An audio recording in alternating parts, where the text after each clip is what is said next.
Doctor ortho Ayurvedic oil and capsule. अब दर्द भी घुटने टेकेगा।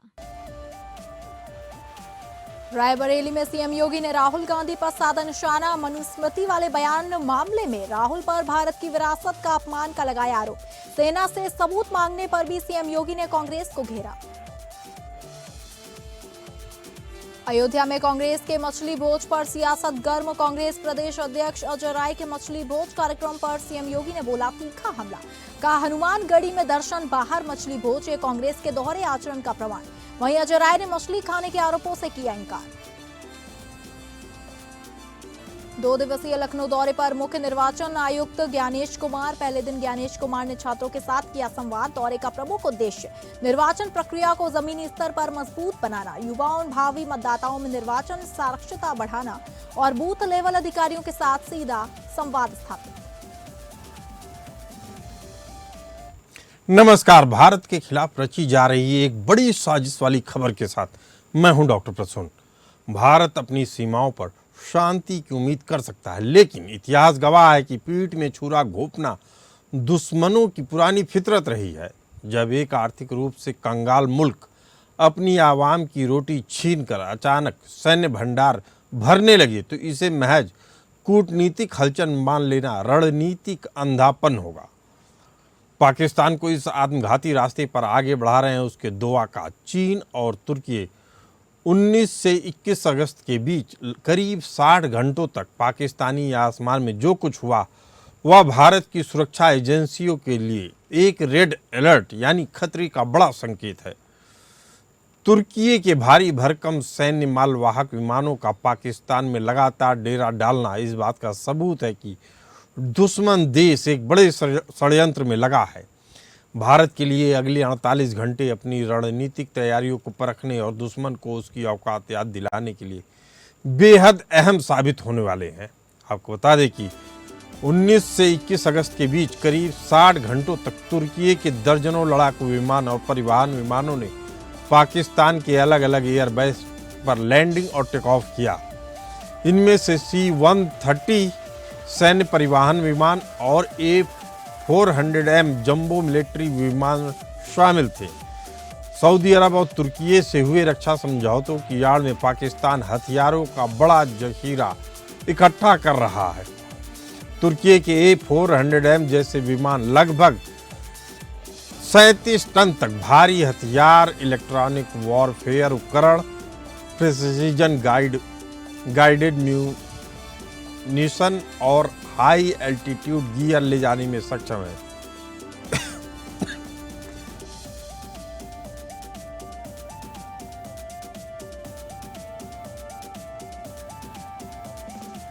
इतनी बड़ी तादाद में उड़ानों का मतलब स्पष्ट रूप से भारी साजो सामान और संभवतः बेरादार TB2 और अकिंसी जैसे अत्याधुनिक कॉम्बैट ड्रोन की डिलीवरी है।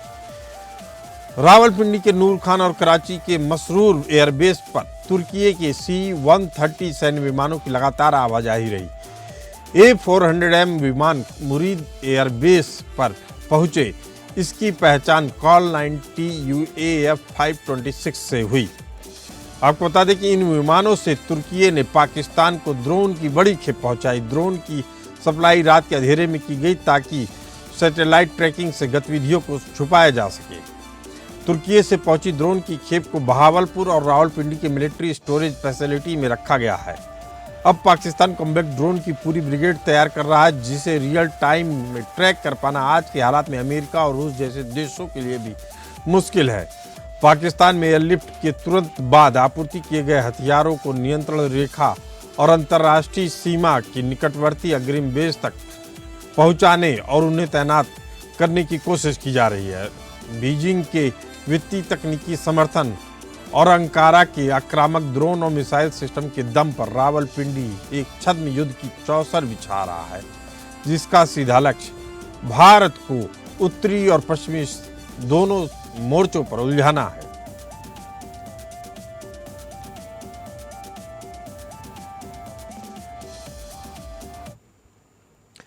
सीधी जंग में टिकने की औकात नहीं रखने वाला पाकिस्तान अचानक अपने आधुनिकतम युद्धक हथियारों के भंडारण को तेज कर दिया है।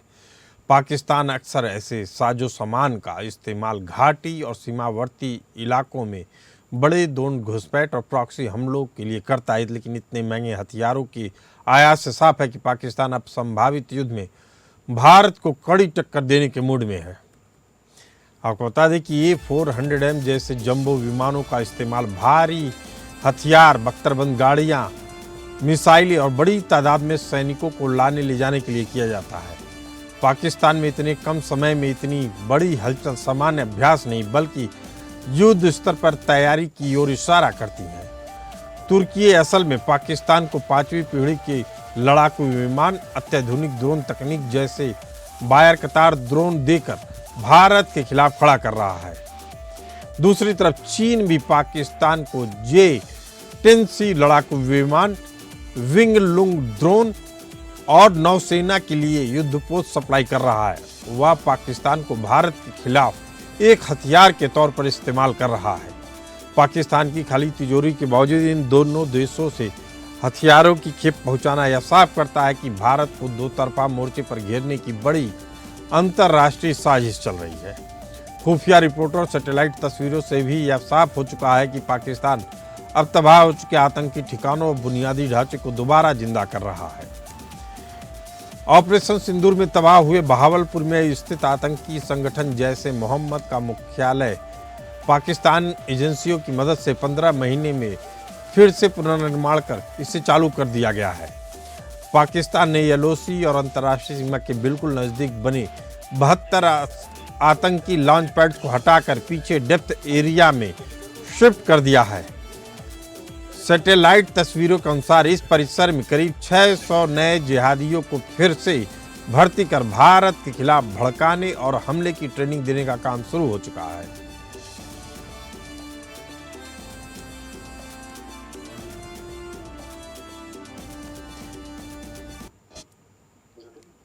इन इनपुट्स के आधार पर भारतीय सेना, वायुसेना, नौसेना को अपनी युद्ध रणनीतियों को दोबारा रिकैलिब्रेट यानी दोबारा व्यवस्थित करना होगा ताकि किसी भी अचानक होने वाले दुस्साहस पर पलक झपकते ही जवाब दिया जा सके। इसी मुद्दे पर चर्चा करने के लिए हमारे साथ मौजूद हैं सुरेश कुमार गोयल जी, एक्स डिप्लोमेट। सुरेश जी, आपको हमारी आवाज़ आ रही है? जी, अभी तो आवाज आ रही है लेकिन बीच बीच में कट रही है कई बार। जी सुरेश जी, चीन की स्ट्रिंग ऑफ पर्ल्स को तोड़ने के लिए भारत की नेकलेस ऑफ डायमंड्स रणनीति क्या है, कहां तक सफल हो रही है, वह भी जब इस पूरे साजिश के ताने बाने के पीछे चीन का ही बड़ा हाथ दिख रहा है? बहुत कट रही है, मैं समझ नहीं पा रहा हूं कि आपने क्या कहा है। सुरेश जी, मेरा सवाल है कि इस जो पाकिस्तान में नेटवर्क का इशू आ रहा है आपकी तरफ से। जी, हम दोबारा इस नेटवर्क को सही करने की कोशिश कर रहे हैं।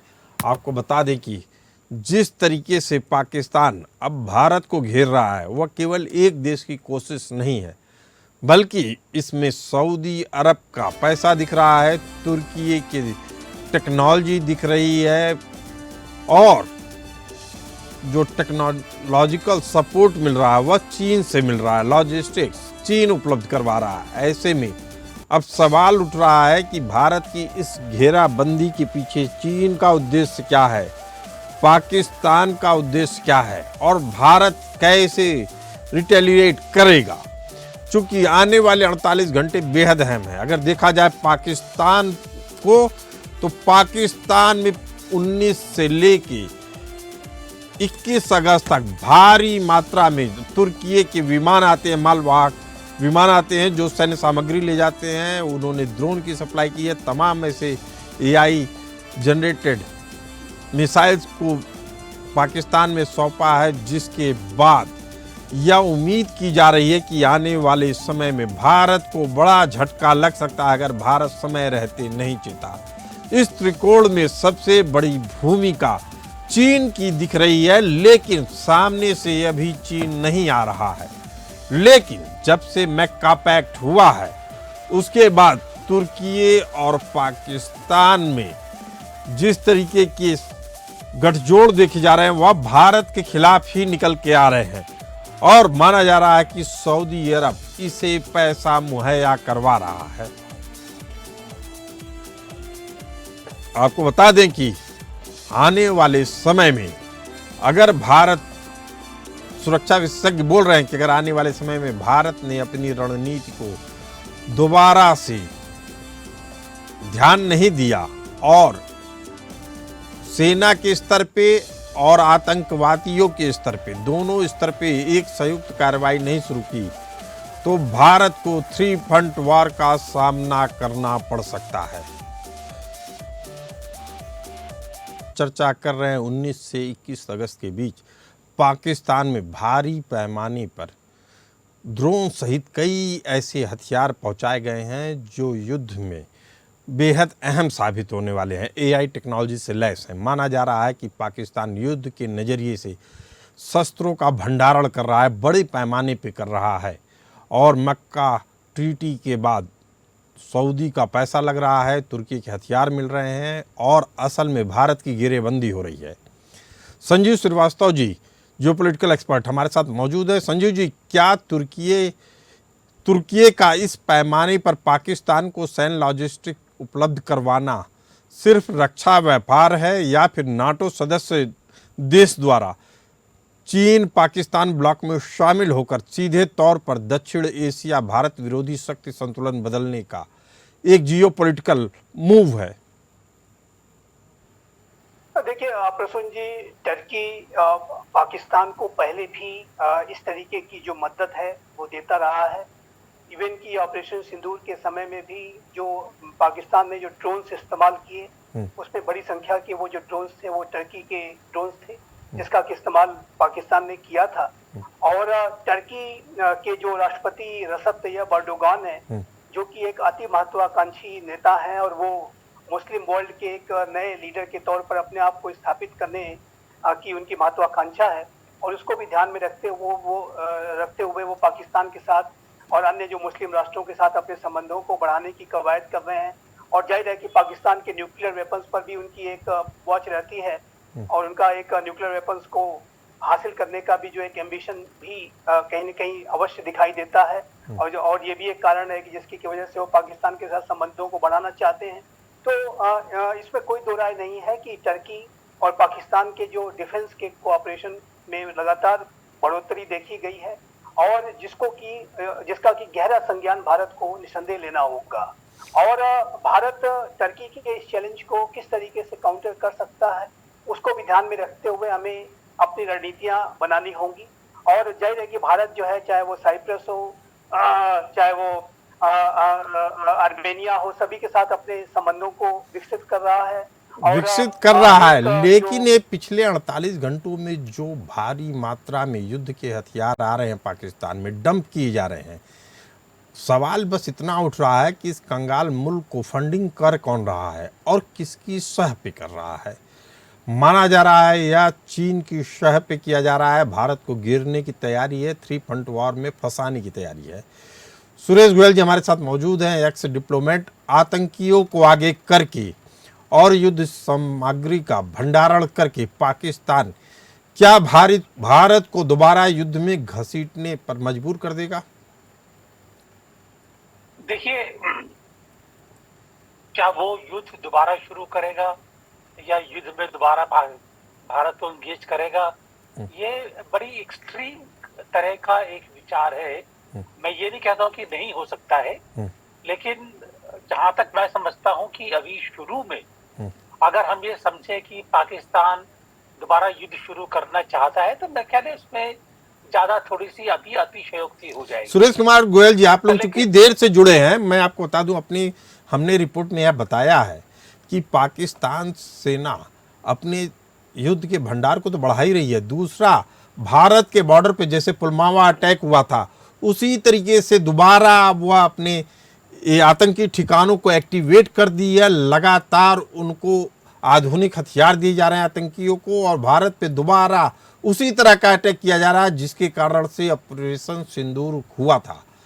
जी सुरेश जी, मुझे माफ कीजिएगा, आपका मेरे को टोकने से पहले और बीच में रोकने से पहले आप जो कह रहे थे वो मैं ठीक से सुन नहीं पा रहा था, क्योंकि आपके कनेक्शन में नेटवर्क में थोड़ी दिक्कत थी। जी जी लेकिन अगर आप नहीं भी कहें तो जो खबरें आती हैं वो मैं देखता हूँ, सुनता भी हूँ, और जो मैं अपना एक बयान दे रहा था मैं उस बेसिस पर दे रहा हूँ कि जो खबरें आ रही हैं, जिस तरह का डेवलपमेंट हो रहा है, उनका अगर असेसमेंट करना है, और मैं जरूरी नहीं कि जो असेसमेंट मेरा हो वो बाकी का भी हो, लेकिन मैं अपना असेसमेंट दे रहा हूँ।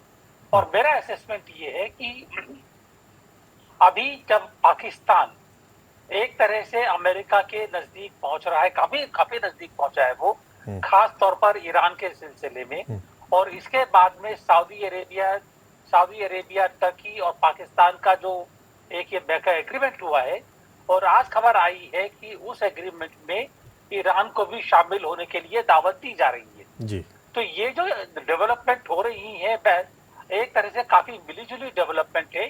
इनके बारे में अभी किसी निष्कर्ष पर पहुंचना, यह एक डेफिनेटिव असेसमेंट देना कि इसका मतलब ये है, कम से कम मेरे लिए तो बहुत मुश्किल है, क्योंकि बड़े कॉम्प्लेक्स और बड़े कंफ्यूजिंग डेवलपमेंट्स हैं।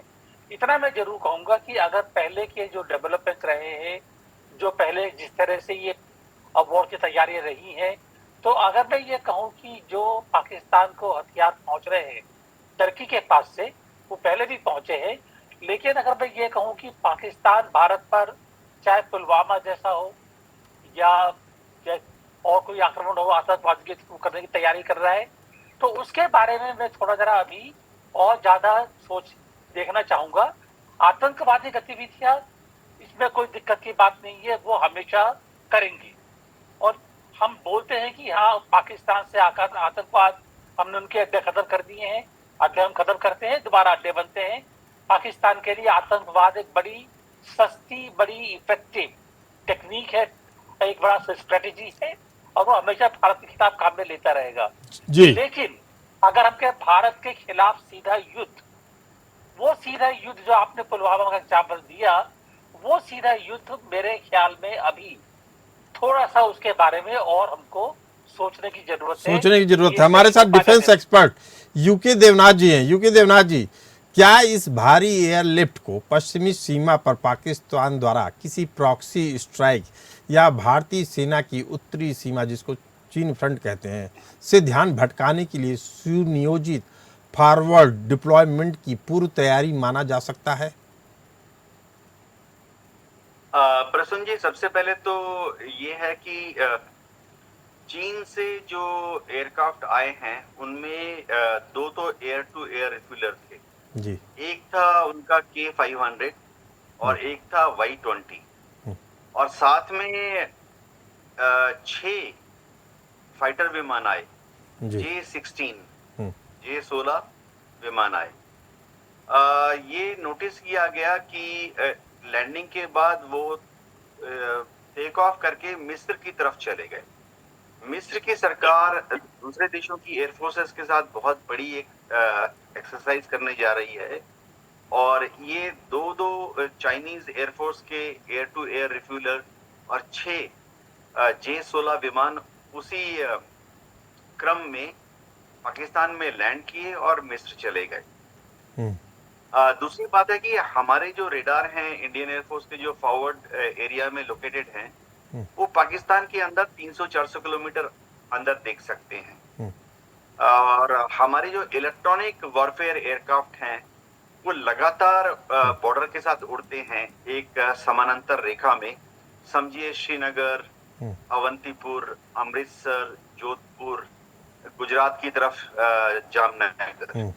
तो अगर पाकिस्तान में कोई ज्यादा एरियल गतिविधि हो रही है, एक्टिविटी हो रही है, तो ये जो इलेक्ट्रॉनिक वॉरफेयर एयरक्राफ्ट है उसको भांपता रहता है। इसमें रेडार पिक्चर भी आती रहती है पाकिस्तान के एयर स्पेस के अंदर क्या गतिविधि हो रही है, और इसमें जो उनके आपस में जो कम्युनिकेशन है, चाहे वो HF हो, VHF हो या अल्ट्रा हाई फ्रिक्वेंसी हो। यूके देवनाथ जी, मैं आपको बताना चाहता हूँ, अपनी रिपोर्ट में हमने बताया है कि बड़ी तादाद में उड़ानों का मतलब स्पष्ट रूप से भारी साजो सामान और संभवतः बैराकदार TB2 या किन्सी जैसे अत्याधुनिक कॉम्बैट ड्रोन की डिलीवरी है। रावलपिंडी के नूर खान और कराची के मसरूर एयरबेस पर तुर्की के C-130 सैन्य विमानों की लगातार आवाजाही रही। A-400M विमान मुरीद के एयरबेस पर पहुंचा। इसकी पहचान कॉल साइन TUAF 526 से हुई। इन विमानों से तुर्की ने पाकिस्तान को ड्रोन बड़ी मात्रा में पहुंचाया है। तुर्की से पहुंची ड्रोन की खेप को बहावलपुर और रावलपिंडी की मिलिट्री स्टोरेज फैसिलिटीज में रखा गया है। एक जो ट्रैकिंग की गई है उसी के जरिए आया है। उसी के बाद से बड़ा बवाल हो रहा है कि आप रात के अंधेरे में उतार रहे हो और बताने रहे हो, और बताया जा रहा है कि पूरा एक ब्रिगेड तैयार किया जा रहा है कॉम्बैट ड्रोन्स का, जिसे ट्रैक करना बेहद मुश्किल होता है आज की तारीख में अमेरिका और रूस के लिए भी। इसीलिए यह सवाल बार बार उठ रहे हैं। जी देवनाथ जी, बात पूरी करिए। जी हाँ, आपने सही फरमाया। होता यह है कि बायरेक्टर ड्रोन जो है, TB2 बायरेक्टर ड्रोन जो है, वो तुर्की पाकिस्तान को पिछले 3 साल से सप्लाई करता रहा है। जी। उसके पहले भी एक्सपेरिमेंटल बेसिस पर, ट्रायल बेसिस पर पाकिस्तान में उड़ रहे थे। तो ये हमारी जो इंटेलिजेंस एजेंसीज हैं, चाहे इंटेलिजेंस ब्यूरो हो या रिसर्च एंड एनालिसिस विंग हो, उनके संज्ञान में पहले से ही था। होता क्या है मैं बताता हूँ। जैसे ही ये जहाज टेक ऑफ करने लगते हैं तुर्की से या चाइना से, जो फ्लाइट डायरेक्टर सॉफ्टवेयर है उसमें इंटरनेशनल वेब के थ्रू पता लग जाता है कि ये विमान अब तुर्की से उड़कर पाकिस्तान आ रहे हैं या चाइना से उड़ के अब पाकिस्तान में आ रहे हैं। तो हमारी इंटेलिजेंस एजेंसीज नजर रखती हैं। जो हमारे डिप्लोमेटिक मिशंस हैं इन देशों में, एम्बेसीज, वहाँ जो डिफेंस अटैचीज हैं और वहाँ जो हमारे विदेश मंत्रालय के स्पेशल प्रतिनिधि हैं, वह भी इन मूवमेंट की जानकारी भारत सरकार को देते रहते हैं। तो इन मूवमेंट की जानकारी और इसमें क्या क्या साजो सामान आ रहा है, विदेश मंत्रालय के द्वारा मिनिस्ट्री ऑफ डिफेंस को पता होता है। संजीव श्रीवास्तव जी, जिस तरह की आवाजाही हो रही है, लोग कह रहे हैं भारत पे हमला ना हो तो फिर अगला निशाना पाकिस्तानी सेना का बलूचिस्तान हो सकता है, जहां जुलाई में ऑपरेशन शाबान शुरू करने के बाद बलूचिस्तान में पाकिस्तानी सेना की पकड़ कमजोर हुई है। सेना के 25 से ज़्यादा चेकपोस्ट पर BLA का कब्जा हो चुका है। शाहबाज सरकार ने शनिवार को रावलपिंडी के GHQ को अगले 6 महीने के लिए संवेदनशील जोन घोषित कर दिया है। तो क्या बलूचिस्तान में बड़े ऑपरेशन की तैयारी में है मुनीर? संजीव जी। देखिए प्रसन्न जी, सबसे पहले तो मैं इस सवाल के जवाब में ये कहना चाहूंगा कि जहां तक भारत के द्वारा आतंकवाद विरोधी कार्रवाई करने का प्रश्न है, तो इसमें कोई दो राय नहीं होना चाहिए कि यदि भारत के विरुद्ध पाकिस्तान के द्वारा फिर से कोई आतंकी साजिश, बड़ी साजिश रची जाती है, उसमें उसे कहीं सफलता मिलती है, तो भारत हर एक कीमत पर आतंकवाद विरोधी कार्रवाई करेगा और पहले से कहीं ज्यादा बड़ी कार्रवाई करेगा।